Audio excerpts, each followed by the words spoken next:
Hello everyone, welcome to my YouTube channel.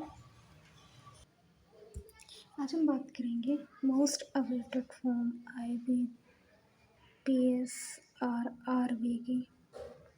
मैं इसके clerk और पीओ दोनों के फॉर्म आ चुके हैं।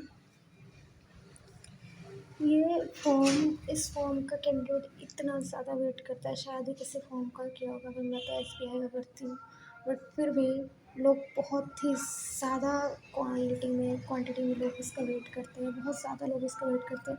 इसका रीज़न सिर्फ है कि इसमें प्री में ना इंग्लिश नहीं आती है। प्री का केवल एक ही स्ट्रक्चर है, इसमें रीजनिंग और मैथ्स आती है, और प्री में कुछ नहीं आता है। इसकी प्री में सिर्फ मैथ्स और रीजनिंग आती है, वो भी 40-40 नंबर की आती है, और इसमें टाइम मिलता है 45 मिनट का। ये कॉमन टाइम मिलता है, ये सेक्शनल टाइम नहीं है, बट सेक्शनल कट ऑफ जाती है। 40 नंबर के 40 क्वेश्चन इसमें आएंगे, 40 नंबर के 40 क्वेश्चन इसमें आएंगे। ये होता है प्री का स्ट्रक्चर। इसमें इस प्री में इंग्लिश नहीं आती, इस वजह से बहुत सारे कैंडिडेट इसमें पार्टिसिपेट करते हैं और अच्छा स्कोर भी करते हैं। तभी तो इसमें क्लर्क का तो कट ऑफ 78 आउट ऑफ 80 जाता है, और पीओ में तो 60 आउट ऑफ 80 जाता है। ऐसा जाता है, ऐसा रहा है, काफ़ी टाइम से इतना रहा है। इसके फॉर्म तो ऑलरेडी आउट हो चुके हैं। जो एग्ज़ाम डेट है, एग्ज़ाम स्टार्ट हो रहे हैं 5 अगस्त से, जो कि होंगे 19 अगस्त तक। ये प्री के एग्ज़ाम होंगे, जो कि मेंस हमारा सितंबर में होगा। शायद 10 से 16 के बीच में होना है, लेकिन मुझको ठीक से याद नहीं है, क्योंकि मैंने ठीक से देखा नहीं है। इसका बहुत अच्छा, इसमें कुछ नहीं होता है, इसमें कुछ नहीं करना होता है। फॉर्म भरने के लिए आपकी एज होनी चाहिए 18 से 30 साल के अंदर की एज होनी चाहिए, और मिनिमम एज 18, मैक्सिमम 30, और जो एज रिलैक्सेशन मिल जाता है वो अलग बात है। इसमें क्वालिफिकेशन चाहिए होती है, बैचलर डिग्री, जैसे कि सारे एग्जाम्स में चाहिए होती है, उसी तरह से इसमें भी चाहिए होती है। इसमें ये होता है ना कि आपको रूरल एरियाज़ में जॉब मिलती है। भाई RRB का मतलब ही है ना, रीजनल रूरल बैंक। तो उसमें ये होता है, आप किसी पर्टिकुलर स्टेट से आप अप्लाई करेंगे, तो आपको उस स्टेट की प्रॉपर लोकल लैंग्वेज आनी चाहिए। लोकल लैंग्वेज बहुत मैटर करती है भाई, वहाँ के लोगों को आप कैसे समझाएंगे, कैसे बात करेंगे, तो लोकल लैंग्वेज मैटर करती है। एग्ज़ाम स्ट्रक्चर तो मैंने आपको बता ही दिया। रही बात फीस की, तो SC ST के लिए 175 फीस है। SC ST और वो जो हमारे होते हैं स्पेशल एबल्ड लोग, उन सब के लिए तो कमी होती है। और बाकी जो बचते हैं हमारे OBC, जनरल वाले, EWS वाले, उनकी फ़ीस 850 रुपये, 850। प्री का स्ट्रक्चर तो हो गया, ये रीजनिंग और मैथ्स, नो इंग्लिश। आते हैं मेंस में।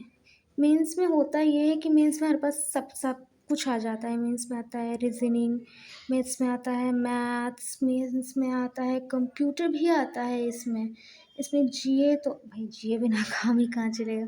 और इंग्लिश, इंग्लिश इसमें आती है, बट इसमें जो पीओ होता है, बाकी जो पीओ के एग्ज़ाम्स होते हैं, उसमें इंग्लिश प्लस डिस्क्रिप्शन दोनों होता है, डिस्क्रिप्टिव दोनों होता है।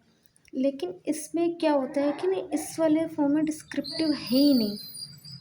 आप इंग्लिश का, जैसे आपने ऑफिसर स्केल 1 का एग्ज़ाम फॉर्म फिल किया, तो आप प्री में पास हो गए, तो आपको मेंस देना है, तो आपको मेंस में सिर्फ इंग्लिश का पेपर होगा, और उसमें डिस्क्रिप्टिव नहीं होगा। जैसे IBPS PO में अगर आप फॉर्म भरते हैं, तो उसमें डिस्क्रिप्टिव होता है।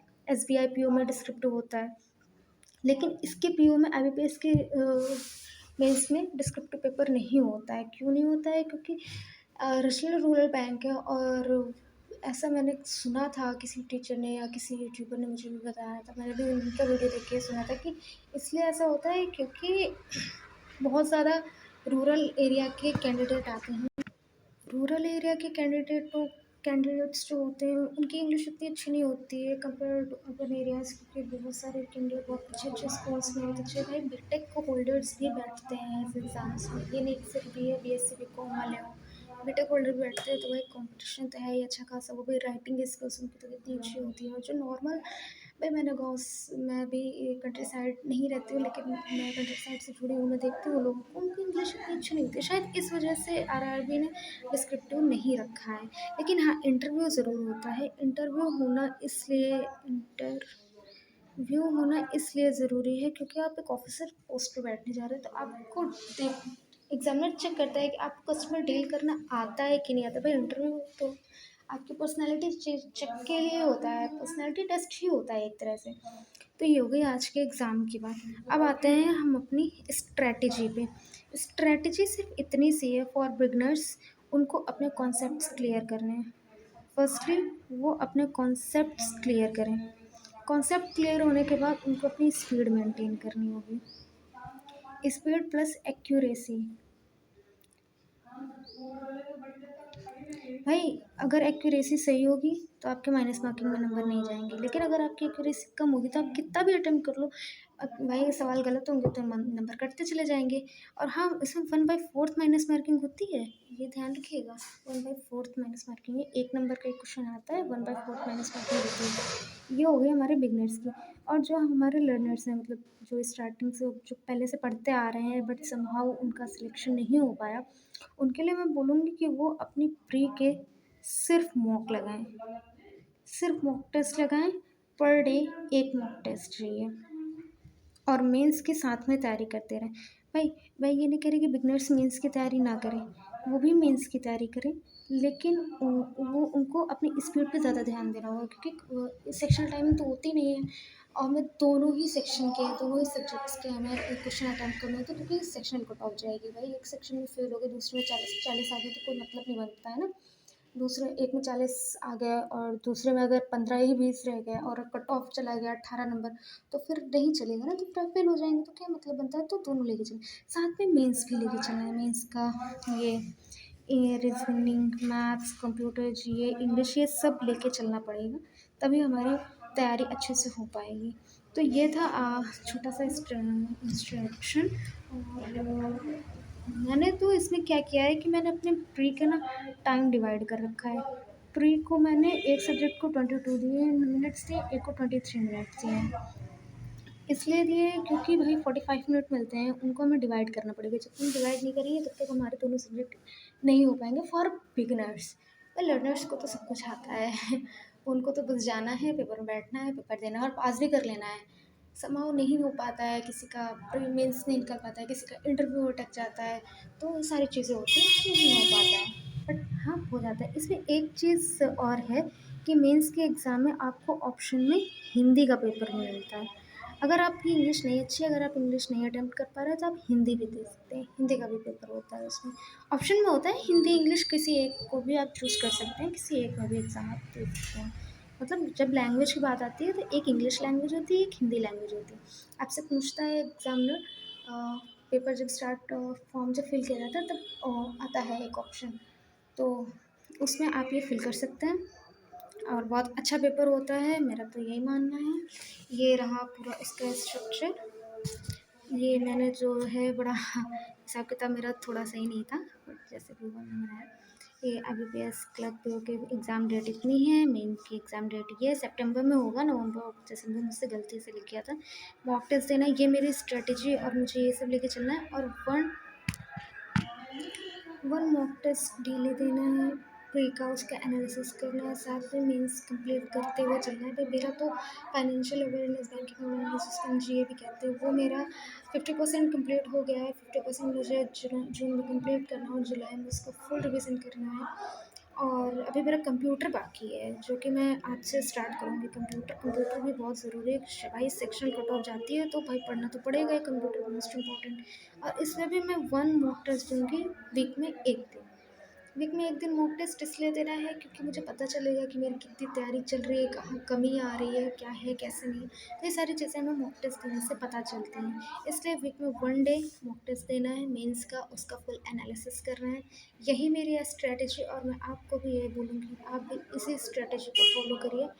बेशक आप अपने को ज़रूर अचीव करेंगे। लास्ट टाइम मैंने कुछ गलतियाँ करी थी, शायद क्या मेरी यही गलती थी कि मैं मॉक टेस्ट नहीं देती थी और मैंने बहुत ही कम टाइम में, मतलब जैसे अगस्त में एग्ज़ाम होना है तो मैंने जुलाई में मैंने मेंस को थोड़ा देखा, फिर जब एग्ज़ाम दे दिया मैंने प्री का, फिर मैंने मेंस का पढ़ना स्टार्ट किया। तो ये मेरी गलती हो गई थी, मुझको ये नहीं करना चाहिए था। पहले से मुझको मेंस को पहले से तैयार करके रखना चाहिए था, देन मुझको अपनी प्री को देखना चाहिए था। क्योंकि प्री में कॉन्सेप्ट नहीं होते हैं, प्री में आपकी स्पीड प्लस एक्यूरेसी होती है। भाई स्टेट मैथ्स आता है और टीआई भी हो जाती है, बहुत इजी अर्थमेटिक क्वेश्चंस भी आते हैं, आराम से इजीली हो जाते हैं भाई। और लेकिन जो मेंस का एग्ज़ाम होता है उसमें आपके कॉन्सेप्ट्स चेक होते हैं, इसीलिए तो 200 में 70 नंबर जाती है कट ऑफ। देखो कितना ज़्यादा डिफरेंस होता है। प्री में कहाँ, प्री में जाएगी 78 जाएगी आउट ऑफ 80, जबकि मेंस में 75 जाएगी आउट ऑफ 200। बहुत मैटर करता है कॉन्सेप्ट। मैं तो बोलूँगी बिगनर्स अपने कॉन्सेप्ट क्लियर करें, फिर वो मेंस की तैयारी करें, साथ में मेंस की तैयारी करते रहें और प्री के लिए अपनी स्पीड और एक्यूरेसी पे ध्यान देते रहें।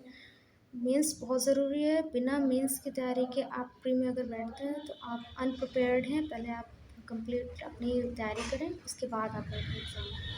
बाकी अभी भी बहुत टाइम है, 2 महीना है, 2 महीने में आराम से मेंस का कोर्स कंप्लीट हो सकता है, प्लस तैयारी भी हो सकती है। अब 2 महीने में लेकिन ये है कंटिन्यू आपको लगे रहना पड़ेगा। कंटिन्यूटी रियली, कंटिन्यूटी के बिना कुछ नहीं होगा। इसलिए डेली पढ़िए। कभी होता है कि हम बहुत सारा पढ़ लेते हैं, कभी होता है छुट्टा पढ़ कम पढ़ते हैं। टारगेट बनाइए कि हमको एक दिन में इतना इतना पढ़ना है, और करंट अफेयर्स तो लेके चलना है, डेली करंट अफेयर्स और एडिटोरियल वो लेके चलेंगे ना, तो आपका जीए के सेक्शन और इंग्लिश के सेक्शन में बहुत हेल्प मिलेगी। तो ये आपको डिसाइड करके चलना है कि मुझे डेली डेली ये पढ़ना है। अपना एक लिस्ट बनाइए, क्या पढ़ना है क्या नहीं पढ़ना है डेली, और उसको टिक करते जाइए डेट वाइज कि हाँ मैंने आज ये पढ़ा है, हाँ मैंने आज ये नहीं पढ़ा है।